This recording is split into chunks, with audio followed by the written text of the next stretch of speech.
आप सबको प्रभु यीशु मसीह के जीवित नाम में जय मसीह की। मैं आशा करती हूँ कि आप सब बहुत अच्छे होंगे और हर रोज़ की तरह आज फिर मैं आप लोगों के लिए प्रार्थना करने जा रही हूँ। और प्रार्थना करने से पहले मैं कुछ वचनों को आपके सामने लाना चाहती हूँ।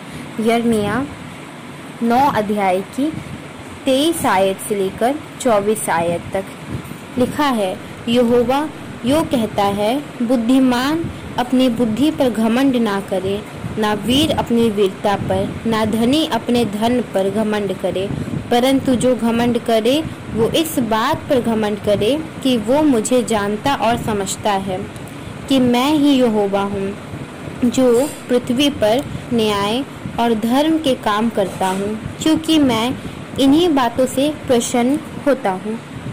मत्ती 21 अध्याय की 21 आयत और 22 आयत लिखा है, यीशु ने उनको उत्तर दिया कि मैं तुमसे सच सच कहता हूँ, यदि तुम विश्वास रखो और संदेह ना करो तो ना केवल ये करोगे जो इस अंजीर के पेड़ से किया गया, परंतु यदि इस पहाड़ से भी कहोगे कि उखड़ जा और समुंदर में जा पड़ तो ये हो जाएगा। और जो कुछ तुम प्रार्थना में विश्वास से मांगोगे वो सब तुमको मिलेगा।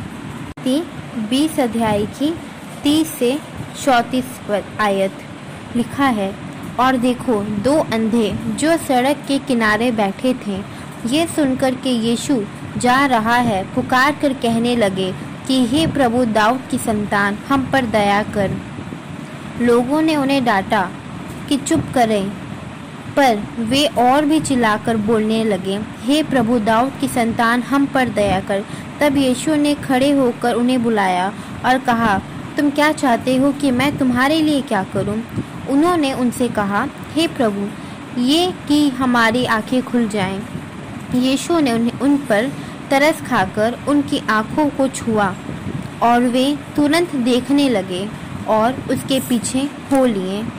मत्ती 23 अध्याय की 8 पद से लेकर 13 पद तक लिखा है, परंतु तुम रब्बी ना कहलाना, क्योंकि तुम्हारा एक ही गुरु है और तुम सब भाई हो।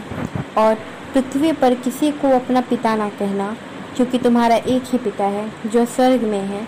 और ना स्वामी कहना, क्योंकि तुम्हारा एक ही स्वामी है, अर्थात मसीह। जो तुम में बड़ा हो वो तुम्हारा सेवक बने। जो कोई अपने आप को बड़ा बनाएगा वो छोटा किया जाएगा, और जो कोई अपने आप को छोटा बनाएगा वो बड़ा किया जाएगा। हे कपटियों, शास्त्रियों और फरीसियों, तुम पर हाय, तुम मनुष्यों के विरुद्ध में स्वर्ग के राज्य का द्वार बंद करते हो। ना तो आप ही उसमें प्रवेश करते हो और ना उसमें प्रवेश करने वालों को प्रवेश करने देते हो।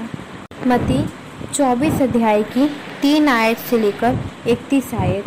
पर जब वो जैतून पहाड़ पर बैठा था तो चेलों ने अलग उसके पास आकर कहा, हमसे कह कि ये बातें कब होगी और तेरे आने का और जगत के अंत का क्या चिन्ह होगा? यीशु ने उनको उत्तर दिया, सावधान रहो, क्योंकि कोई तुम्हें ना भरमाने पाए, क्योंकि बहुत से ऐसे होंगे जो मेरे नाम से आकर कहेंगे कि मैं मसीह हूँ, और बहुतों को भरमाएंगे। तुम लड़ाइयों की चर्चा सुनोगे। देखो, घबरा ना जाना, क्योंकि इनका होना अवश्य है, परंतु उस समय अंत ना होगा। क्योंकि जाति पर जाति और राज्य पर राज्य चढ़ाई करेंगे, और जगह जगह अकाल पड़ेंगे और भूकंप होगा। ये सब बातें पीड़ाओं का आरंभ है। तब वो कलेश दिलाने के लिए तुम्हें पकड़वाएंगे और तुम्हें मार डालेंगे, और मेरे नाम के कारण सब जातियों के लोग तुमसे बैर रखेंगे।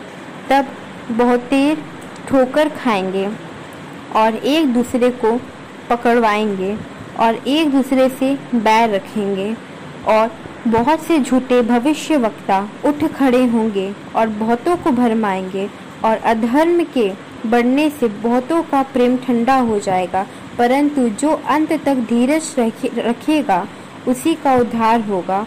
और राज्य का ये सुसमाचार सारे जगत में प्रचार किया जाएगा कि सब जातियों पर गवाही हो, तब अंत आ जाएगा। जब तुम उस उजाड़ने वाली घृणित वस्तुओं को, जिसकी चर्चा दानियल भविष्यवक्ता के द्वारा हुई थी, पवित्र स्थान पर खड़ी हुई देखो, तब जो यहूदिया में हो वे पहाड़ों पर भाग जाएं, जो कोठे में हो वे अपने घर में से सामान लेने के लिए ना उतरें, और जो खेत में हो वो अपना कपड़ा लेने को पीछे ना लौटें। उन दिनों में जो गर्भवती और दूध पिलाती होंगी उनके लिए हाय हाय, और प्रार्थना किया करो कि तुम्हें जाड़े में या सबत के दिन भागना ना पड़े, क्योंकि उस समय ऐसी भारी कलेश होगा जैसा जगत के आरंभ से ना अब तक हुआ और ना कभी होगा। और यदि वे दिन घटाए ना जाते तो कोई प्राणी ना बचता, परंतु चुने हुओं के कारण वे दिन घटाए जाएंगे। उस समय यदि कोई तुमसे कहे कि देखो मसीह यहाँ है या वहाँ है, तो प्रीति ना करना, क्योंकि झूठे मसीह और झूठे भविष्यवक्ता उठ खड़े होंगे और बड़े बड़े चिन्ह और अद्भुत काम दिखाएंगे कि यदि हो सके तो चुने हुओं को भी भरमाया जाए। देखो, मैंने पहले से ही तुमसे ये सब कुछ कह दिया है, इसलिए यदि वे तुमसे कहें देखो वो जंगल में है, तो बाहर ना निकल जाना, देखो वो कोठरियों में है, तो प्रीति ना करना, क्योंकि जैसे बिजली पूर्व से निकलकर पश्चिम तक चमकती जाती है, वैसे ही मनुष्य के पुत्र का भी आना होगा। जहाँ लोथ हो वहीं गिद्ध इकट्ठे होंगे। उन दिनों के कलेश के बाद तुरंत सूर्य अंधकार हो जाएगा और चंद्रमा का प्रकाश जाता रहेगा, और तारे आकाश से गिर पड़ेंगे और आकाश की शक्तियाँ हिलाई जाएंगी। तब मनुष्य के पुत्र का चिन्ह आकाश में दिखाई देगा, और तब पृथ्वी के सब कुलों के लोग छाती पीटेंगे और मनुष्य के पुत्र को बड़े सामर्थ्य और ऐश्वर्य के साथ आकाश के बादलों पर आते देखेंगे, और वे तुरही के बड़े शब्द के साथ अपने दूतों को भेजेगा, और वे आकाश के इस छोर से उस छोर तक चारों दिशा में उसके चुने हुओं को इकट्ठा करेंगे। मेरे प्यारे भाई बहनों, मैंने ये वचन आप लोगों के सामने इसीलिए लाए ताकि आप लोग जान सके कि परमेश्वर की मर्जी क्या है, और हम इस वक्त अंतिम दिनों में हैं, और अंतिम दिनों में आगे से आगे और क्या होने वाला है और क्या होगा, ताकि आप अभी से सतर्क हो पाएँ और परमेश्वर के दृष्टि में आप अच्छे साबित हों। आप अपने आप को परमेश्वर के प्रेम में आगे बढ़ाएं। मुझसे अच्छे रीति से जानते हो आप कि आप परमेश्वर से कितना प्रेम करते हो और कितना नहीं।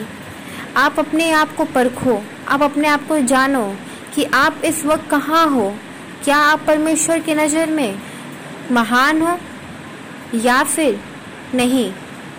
क्या आप देखो, क्या आपने परमेश्वर से प्रेम किया या नहीं? क्या आपने परमेश्वर के वचनों में अपने जीवन को व्यतीत किया या नहीं? इन सब बातों को आप देखो और ध्यान दो, क्योंकि अंत का वक्त है मेरे प्यारे भाई और बहनों। ये अंतिम वक्त है, और इस वक्त हमें वक्त दिया गया है कि हम परमेश्वर के पास लौट जाएं। मेरे प्यारे भाई और बहनों, मैं आपके लिए प्रार्थना करूंगी ताकि परमेश्वर के लिए आप लोग का विश्वास और भी ज़्यादा मजबूत हो, और आप भी कोशिश करो कि आप परमेश्वर के लिए उच्च साबित हो, परमेश्वर के लिए कार्य करो। आप परमेश्वर के लिए लोगों को समझाओ, अपने आसपास के पड़ोसी भाई बहनों को, आप सभी को एक दूसरे को समझाओ कि परमेश्वर का राज्य निकट है। अब और देर नहीं है। हमें परमेश्वर के लिए क्या करना चाहिए, हमें अपना जीवन कैसे व्यतीत करना चाहिए। आप अपने जीवनों को परखो ताकि आप में से कोई भी नष्ट ना होने पाए। परमेश्वर हम सब से बहुत प्रेम करते हैं, इसीलिए परमेश्वर नहीं चाहते कि हम में से एक भी नष्ट होने पाए।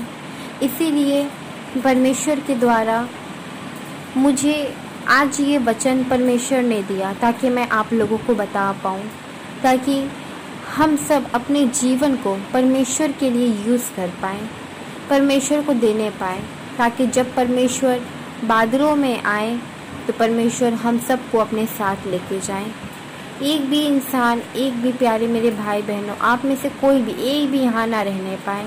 आप में से सब, मैं, हम सब परमेश्वर के पास जाने पाएँ। और ये अंतिम दिन है। शैतान हमें भटकाने की बहुत कोशिश करेगा, पर हमें नहीं भटकना है। हमें परमेश्वर के रास्ते में मजबूत होना है। चलिए मैं आप लोग के लिए प्रार्थना करती हूँ। आप सब अपनी आंखों को बंद करो। मेरे पिता परमेश्वर, प्यारे प्रभु जी, आपको धन्यवाद देते हैं पिता इस वचन के लिए, पिता इस सुंदर समय के लिए जो आपने देखने के लिए दिया। पिता आपने मुझे इतना योग्य समझा कि पिता मैं आपके वचनों को आपके बच्चों के सामने ला पाऊँ। प्रभु जी, आपने मुझे इतना योग्य समझा कि प्रभु मैं आपके वचनों में से कुछ आपके बच्चों को बता पाऊँ। प्रभु आपको धन्यवाद देती हूँ पिता, इस समय के लिए धन्यवाद देती हूँ पिता जो आपने मुझे देखने का मौका दिया। पिताजी, ये सुबह से लेकर दोपहर तक आपने हमारी संभाली।